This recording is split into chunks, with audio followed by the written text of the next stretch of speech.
Welcome back, Sacred Travel friends.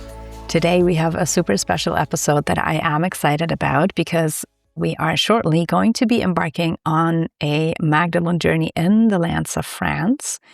And this is one of the countries where she, alongside with many other witnesses of the crucifixion and the teachings of the Magdalene Christ, went after fleeing the Holy Land. Now, there is not much, I want to say, evidence in either the Gospels or any texts that we find, but the wisdom is truly encoded within the land itself. And the stories, the legends, and also the names of places. So I just want you to, wherever you go, connect with the land, because language transports still a lot of knowing, a lot of wisdom, and the energetic principles that are stored within a name, for example. So all of these things, the myths, the land, the stories, the names, they tell us fractals about what might have happened. Okay, but before we dive in, I just want to invite you, if you feel called to symbols, ancient roses, fleurs-de-lis, the crosses, snake symbols, or also certain lands like Egypt, France, Avalon, Scotland, you are most probably a rose code carrier yourself. And I have developed a quiz for you to reveal your soul travel codes and what places might hold the next key to your inner pathways. So the link is in the show notes. You can find it there and take the quiz. And you might receive answers to why certain lands are pulling you so strongly and are speaking to you. Okay, so let's imagine the crucifixion of Yeshua has just happened. Mary Magdalene was she was the first witness to see, feel, perceive his resurrection, the resurrection of his light body. And with other people like the other Marys, the other Magdalenes, also Mother Mary, Lazarus, John, Joseph of Arimathea, they couldn't stay any longer. So there was this big question, like, where do we go and how do we bring these teachings of the Magdalene Christ, of the light body technology that we all carry in different ways and in different forms, how do we bring that to the people?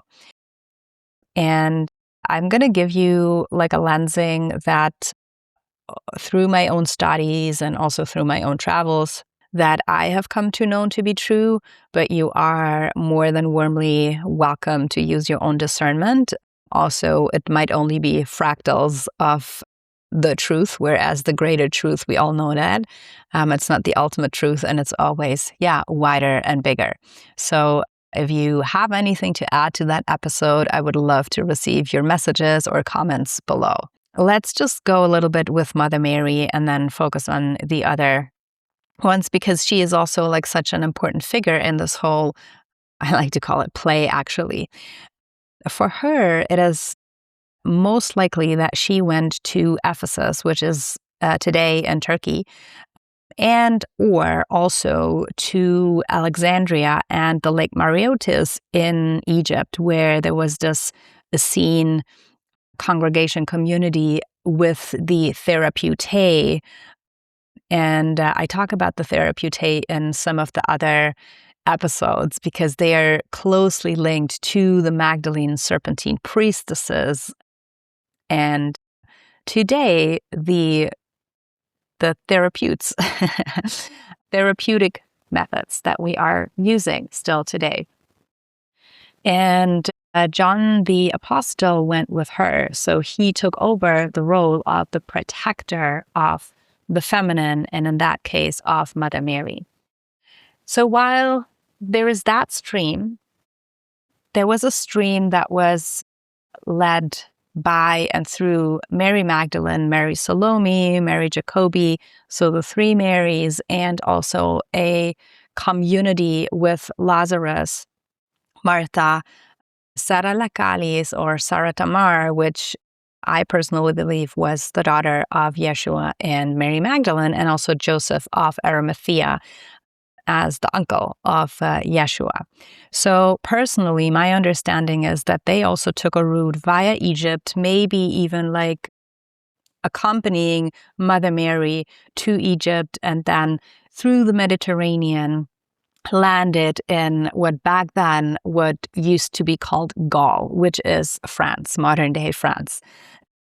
And France is a whole tapestry holding the Magdalene current in itself. So there's this whole Levant region where I want to say like maybe the earlier years and the wisdom teachings and also history. Her story happened. And then there was this big threshold with the crucifixion, with the death and the resurrection of Yeshua. And then this whole wisdom stream shifted physically with the physical presence of many of these beings holding these energy currents, and that Magdalene Christ frequency into the lands of France, and then later on also, of course, into the Celtic regions. So there is a teeny tiny town actually in France that is called Saintes-Maries-de-la-Mer. And if you look at the name, it's plural. It's not just one Mary, telling us that this was several Marys landing at the shores and coming on the land. Now, there's a couple of things that I would love to mention about Sainte-Marie-de-la-Mer. And one is, I'm going to be putting it here, the symbol is called the cross of the 𝗪. And you see the anchor.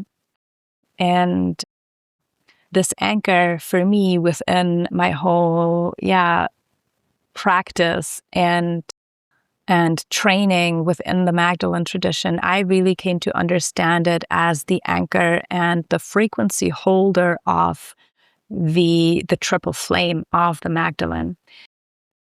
Now, for some of you who might know, there's a saying in the Bible, it's in the Corinthians, where they speak about faith, love, and hope.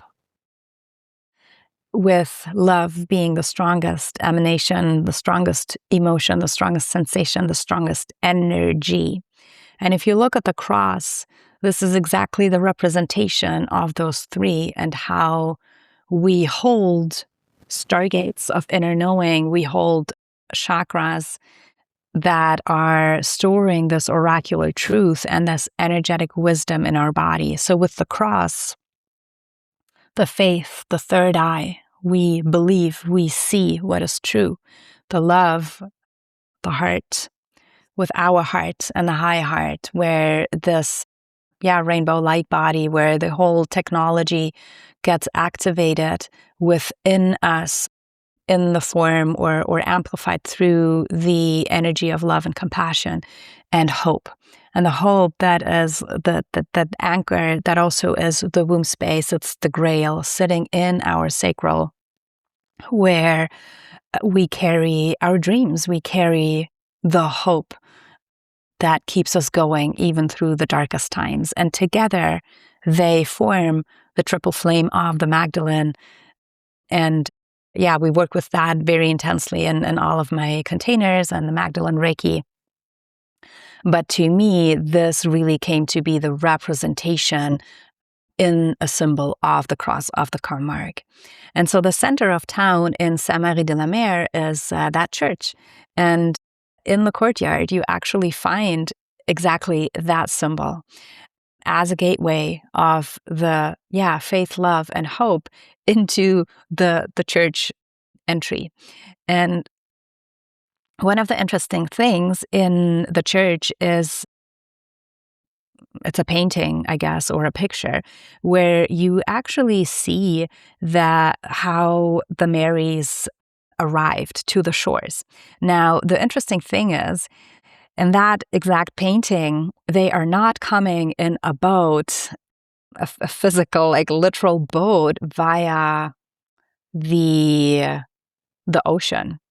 they are in a celestial barge steering over the celestial currents, the Milky Way, if you want to say so, as a mirror to the lower waters. That celestial barge arriving to Saintes-Maries-de-la-Mer, and that suggests a couple of things. It suggests that the Marys, the Magdalenes, and if you haven't heard it, it's not just a name, it's a title. It means watchtower. It means the one who holds the light, the Mariam. So these were the frequency holders of the time for entire civilizations. And this is also why this consciousness is coming back to us so strongly right now, because we need frequency holders, whereas everything in the world is crumbling right now and going into war.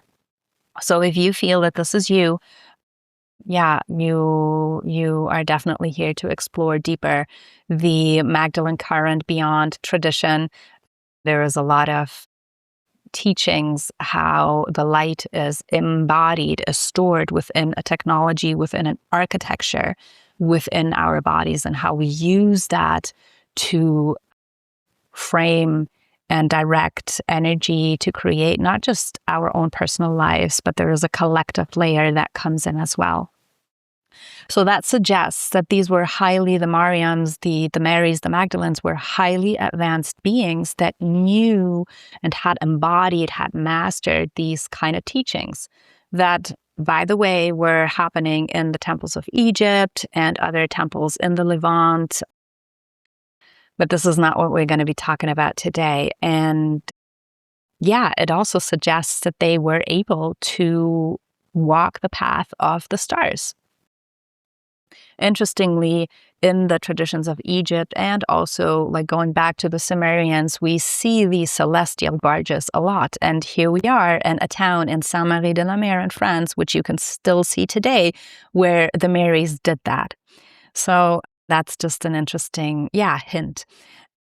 I went up to the roof of the cathedral, of the church. So whenever I get the chance and I know that this is possible, I absolutely do that, because this is really the point, like again, the third eye point or even the crown, where you can feel the light codes coming in. And of course, you see all over the ocean, you see over these marshlands and Saintes-Maries-de-la-Mer, and just get a sense like that salty air, that salty smell and taste on your tongue and your nose, where and how they came from after such a long traversing journey over the ocean. And this is where they landed, and this is where they sought refuge, and where they established a flourishing congregation and community that was living and embodying these teachings.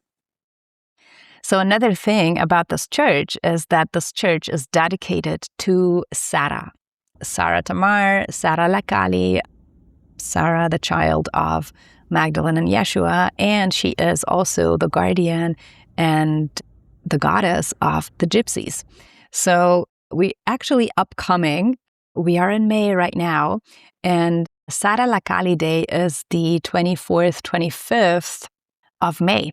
So every year there is hundreds, probably even thousands of Romani people, who the traveling ones, the shape-shifting ones, who are traveling in a pilgrimage annually to that church, to Saintes-Maries-de-la-Mer, and this whole town turns into basically a party place and dedication place, a festival dedicated to her. So she is the patron saint of the Romani people, which also, again, signifies a couple of things. There's that element of being the outcast, right? Of being the one who does not live within the norms of society, which is sometimes also being looked at a little bit shadowy. And Sarah Lakali, the Black Madonna, she holds the Black Madonna energy. She's Black. I know many of you have been waiting for this trip. From June 20th to 24th, we are going to be roaming this mountain, Sainte-Baume, the holy mountain of Mary Magdalene, in a powerful pilgrimage initiation. And this mountain is a stargate, and it reveals your light body architecture in a very visceral, felt way with a heart cave, a yoni cave, and also what you see on top here, the third eye point, your oracular vision. So journey with us into Heart Womb Oracle, a sacred pilgrimage in the Magdalene lands of Sainte-Baume, the south of France, in June. You'll find the link in the show notes. Registration is open now. And the Black Madonna energy is very strong also about the descent into our own shadows, into our own wounds, to come back out again stronger, more aligned and truth-stricken, to create our own constructs of reality, of how we want to live in the matrix and perceive the net. So there's also some streams that said that she was a servant of the Marys. She was definitely an Egyptian initiate. Also, sometimes she appears to me almost like a Nubian figure from her skin color or just the characteristics. And with this Black Madonna energy, she taps or brings us very deeply into the hidden wisdom streams of the feminine tradition. So, of course, historically, there is not really an evidence about this bloodline, but we can see that, we can feel that, and there is so many even works of fiction with Dan Brown's 𝗵𝗵𝗃𝗃𝗃, where this idea, this concept is being picked up. And of course, it needed to go underground because of the prosecution that was happening at the time. And so if we take that Grail line, that bloodline, the symbolism that also later on, served and was very influential for the Grail mythology in the Celtic Magdalene tradition. So Saintes-Maries-de-la-Mer was the first landing point, and it was again kind of like a threshold, and you can feel that threshold energy today when you visit. Lots of different influences. And then from here, they all spread. So we have this congregation of the Marys, of Lazarus, of Joseph, of Martha, and then from here, they all find their own ways of physically where they wanted to be and how they wanted to serve. So Joseph of Arimathea, to me, a total holder of the violet flame, for example, he went all the way up to Avalon, and then also, this whole Celtic region where he anchored in the teachings, the traditions, and the more kind of like the masculine side of the Christ teachings.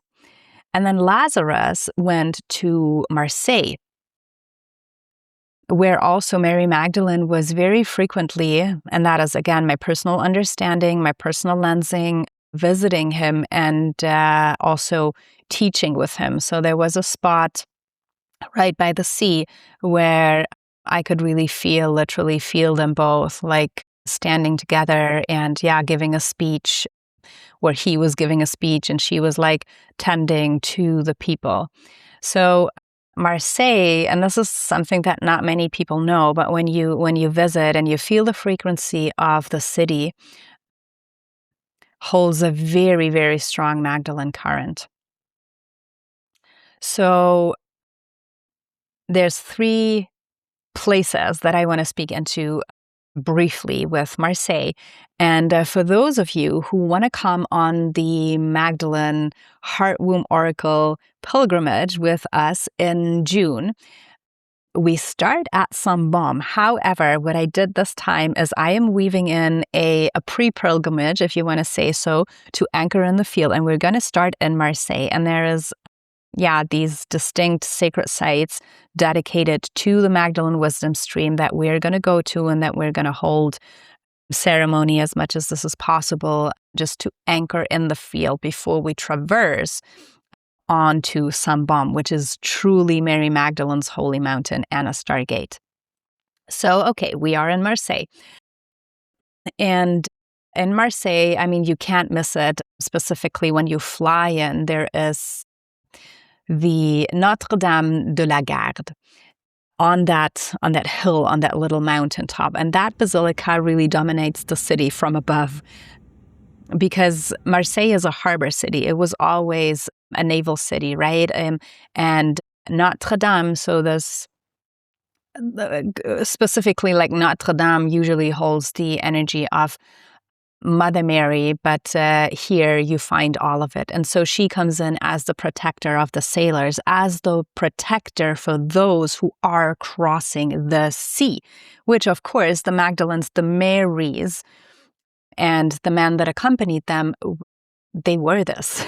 So it's this Mediterranean pilgrimage from the Levant, from their homelands, into this new geography, into this new land, that Mediterranean pilgrimage. So she is the feminine guardian overlooking the entire city, the sailors. And there is a beautiful depiction of her, a mosaic again, where you see that she is the Stella Maris. She is the star of the sea. She is the one being seen by the sailors, where they orient themselves, that star, again, the Milky Way, and then we have the reflection of that in the waters on earth. Then we have another one that is called Catedral-de-la-Mer. And this one was one that very surprised me. When you go in, there is a lot of Byzantine elements, even the coloring from the outside, and the geometry, how the cathedral is structured. You could spend hours in there and you'll discover new things. So this one, to me, is very deeply holding the energy of Lazarus. And also when you walk around the outer ship of the church, there is a lot of these plates where the history, the story of Lazarus is being described. And Lazarus was the first bishop of Marseille, which is also an interesting one. So that church, Catedral-de-la-Mer, she is directly at the ocean as well. And again, holding this traditional landing geography of the holy women and the lands. Beautiful. I had major moments where I just burst in tears because the remembrance was so strong, and the depictions, the symbolism in that church is just beyond. So the third one is Abbé Saint-Victor. And if you have a chance to go, or you come with us along on the pilgrimage and you book yourself 2 days prior, because it's really, really worth it. There is, to me, it's not about your church. To me, it's about the crypt. It's a whole underground city, actually also hosting and holding a Black Madonna, where you can really feel that this is a place of refuge. This is also almost like a place of martyrdom, where there was a lot of violence, but where there was also a lot of sanctuary energy present. You can really feel the amalgamation of the Egyptian influence, Anatolian goddesses. Sometimes I even get vibes from Sibyl and Greek goddesses in there, Artemis, even Isis devotion. So it's very, very potent, because you are really descending. And whereas Notre-Dame-de-la-Garde stands on this hill where she is the watchtower, literally, the lighthouse. Remember how Magdalene Mariam is a title for that. The Abbé Saint-Victor is the womb energy. It's really the descent where the Black Madonna is coming in to hold and cradle. So this is Marseille, and this is where Lazarus predominantly stayed. And Mary Magdalene went on, and she went on to a very sacred and holy mountain that we are going to be visiting over the summer solstice from June 20th to June 24th. And we're going to be roaming all of these, beautiful lands where it is really a visceral, felt experience of the Magdalene wisdom that is being cracked open in your cells, in your cellular memory, so you can access that for yourself. So if you want to come along, you'll find the link in the show notes. And as I mentioned, there is an option to also join us already in Marseille and start the pilgrimage literally where they landed onto the shores of France. So Sainte-Baume, you drive up from Marseille into the mountain range, you drive into Provence. And not just that Provence, of course, we know it by these lavender fields and the smell, the aromas and the healing capabilities, the healing powers of how the lavender and fleur d'oranger, the orange flower blossom, and many other things bring us into this visceral felt experience, like this immersion into the codes of remembrance. Because when we smell something, like that immediately triggers a memory, right? And so imagine yourself like driving up to this mountain range. By the way, what you see behind me, this is Sainte-Baume. So this is the sanctuary. This is a basilica that is built directly into the mountain. There is an amazing, powerfully heart cave. What you see up here is the third eye, what I call the third eye point. This is Le Pignon. This is where Mary Magdalene from her heart cave was lifted 7 times a day by the angels to see the light, to see and meet her beloved in the heavens. And then this mountain range also holds another cave that is called the 𝗻𝗎 cave or the womb cave. So this whole mountain range, and there's more caves, this holds like a whole cave system as a sanctuary. So Sainte-Baume is truly a mountain, once again, when we connect with the triple flame of the Magdalene, that is always something that we feel within and without, right? Everything is within and without. So it's a sacred mirror for what we are holding, the codes, the energy, the energetic architecture that is stored within our own blood cells and body, and how we can access and activate that to remember and to know through direct knowing who we truly are beyond the physical form, to bring out that divine essence, to bring out the energy body, to activate the energy body, and to know how to work with that energetic activated energy body. So yeah, imagine like entering these. I mean, first of all, you stand in front of that mountain and you're just like, wow. And what you can see a little bit below me, there is this forest. So when you start the path, there's different pathways up to that, the different caves.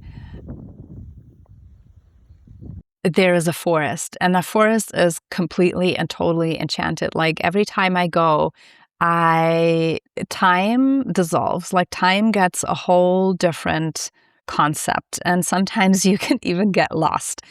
And every time I walk a path, even if it's a path that I have walked before, it's never the same, because there are literally like energetic portals that open, and there is a tree, a trunk, a cove, a dragon stone that just emerges, because this is what you need to connect with at the moment, and this is what needs to present itself.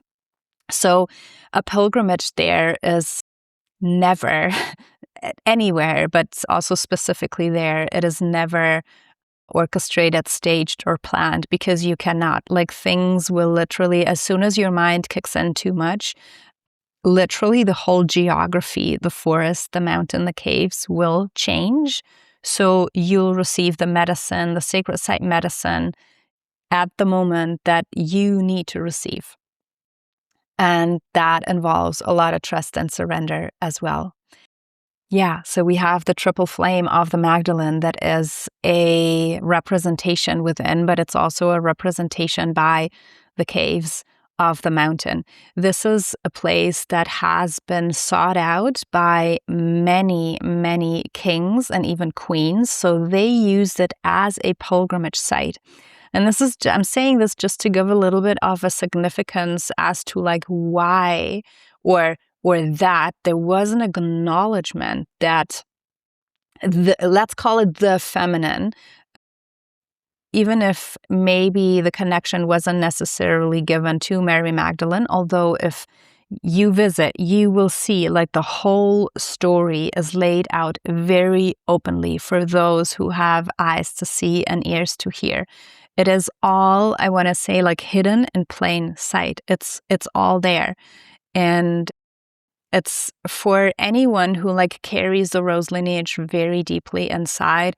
It's almost like a homecoming because you're there, you are there, you're reading the plates, you are connecting with the energy like coming from the waters.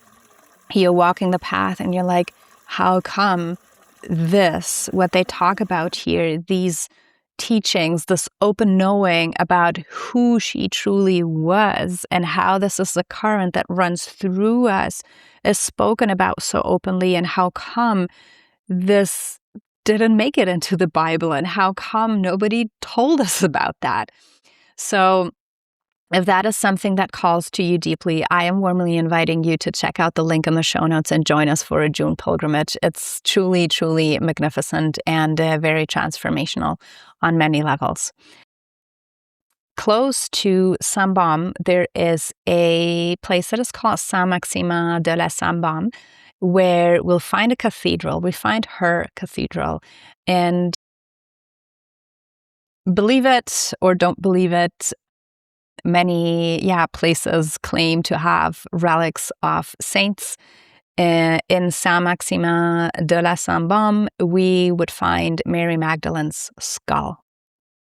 And either way, it's one of the churches where you will find Anna, the grandmother of Jesus, Mother Mary, and Mary Magdalene in one cathedral, which doesn't happen so often, I find. And the energy of the place is very interesting because I feel it absorbs a lot of specifically the people who are there. So I've been there where I was like, oh, no, not even going in today. And I've been there where I'm like, wow, this is welcoming. Thank you so much. And again, the symbolism in that church is just beyond. So sometimes we like aim for, oh, I want to see her skull. Like I want to go down into the crypt and meditate with her. But this is not all that is there. There is so much more, like in the paintings, in the wood carvings. Yeah, all of that. So, and this is, of course, also we're going to be visiting that place on the pilgrimage itself.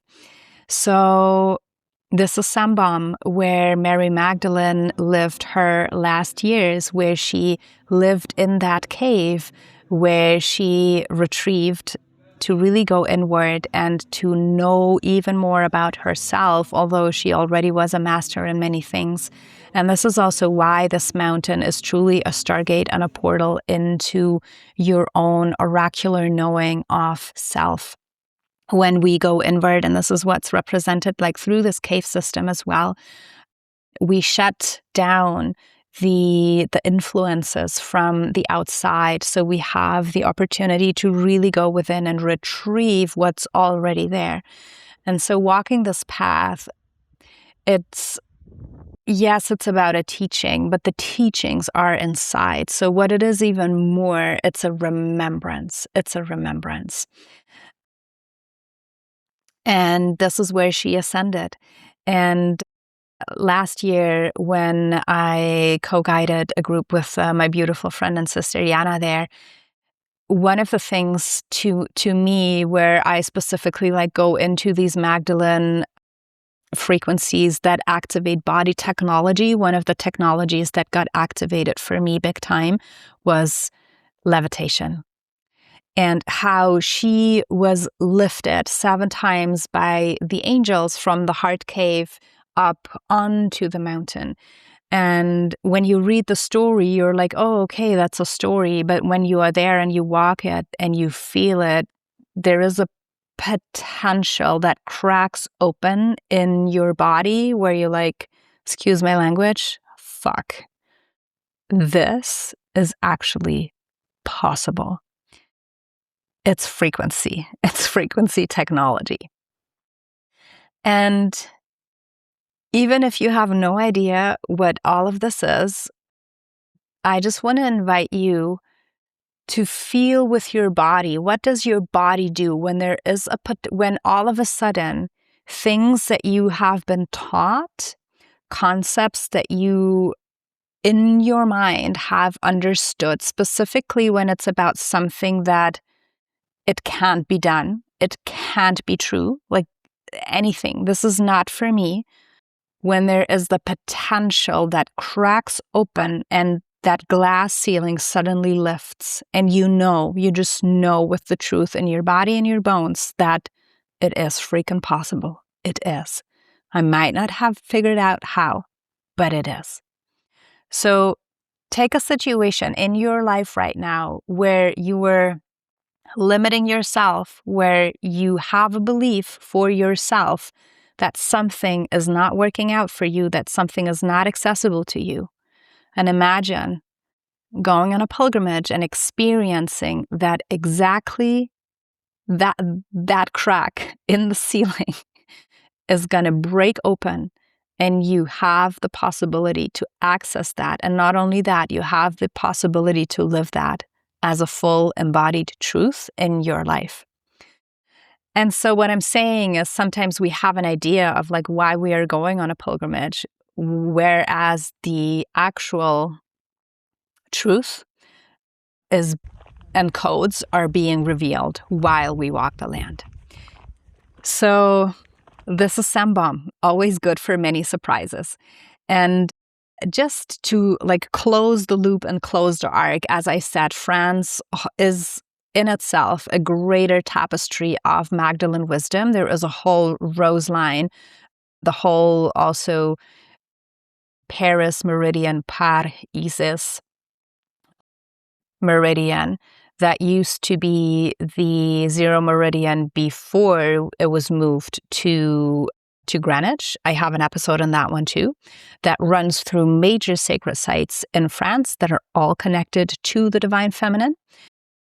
So within that greater tapestry, I do want to mention 𝗲𝗍 as also a powerful, powerful cathedral that holds Magdalene relics. There's one of the older episodes that I have that cracked me open to a knowing of my personal form of grid work when it comes to Magdalene dragon nodes on the planet and how they need to be reunited so the masculine and the feminine can rise again together. And there's Chartres, of course, which holds a labyrinth and is an ancient sun oracle. In that greater arc, we also have Amiens Cathedral, which also holds a labyrinth and is a Jupiter oracle of the former times. Both of them, like with or anywhere where you find a labyrinth, it's a little bit the same concept or energetic architecture as the Black Madonna. It spirals us into a descent and an ascent again. So this is places where that were dedicated to transformation and where still transformation can happen. Amiens, by the way, is also a place that holds relics of John the Baptist. So, of course, he was also a very important figure and a frequency holder in, this entire tapestry of the Magdalene Christ consciousness. And of course, for those of you who are like, but what about Rennes-le-Château?